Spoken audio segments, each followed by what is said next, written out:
கோலி talk Kollywood news. கத்தி எதிர்ப்பு விவகாரம் அதிர்ச்சியில அனிருத். இது வரைக்கும் விஜயோட படங்களுக்கு முன்னணியில இருக்கும் இசையமைப்பாளர்கள் தான் பெரும்பாலும் இசையமைப்பாங்க.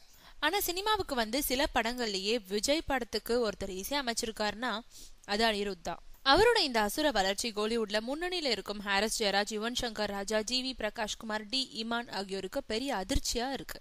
இதுக்கு நடுவுல தனுஷ், சிவகார்த்திகேயன் உள்ளிட்ட நடிகர்களோட படங்களுக்கு தொடர்ச்சியா அனிருத்தே இசையமைச்சிட்டு இருக்கிறதோட மேலும் சில முன்னணி ஹீரோக்களும் அனிருத் பக்கம் திரும்பி இருக்காங்க.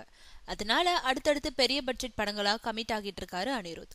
ஆனா அவரோட இந்த அதிரடி வேகத்துக்கு இடையூறு ஏற்படுத்துவது மாதிரி இப்போ கத்தி படம் வெளியாவதுல சிக்கல் ஏற்பட்டிருக்கிறதுனால விஜய், AR முருகதாச மாதிரியே அனிருத்தும் கடும் அதிர்ச்சியிலே இருக்காரு. இதுக்கு முக்கிய காரணம், இது வரைக்கும் விஜய் நடிச்ச படங்களோட ஆடியோ ரைட்ஸை வாங்க பெரிய நிறுவனங்கள் போட்டி போடுவாங்க. ஆனா இப்போ இந்த படத்துக்கு எதிராக மாணவர் அமைப்புகள் இறங்கி இருக்கிறதுனால எதிர்பார்த்தபடி யாரும் ஆடியோ விஷயமா பேசலையாம். இதுதான் அனிருத்துக்கு இப்போதைக்கு பெரிய வருத்தத்தை கொடுத்திருக்கா.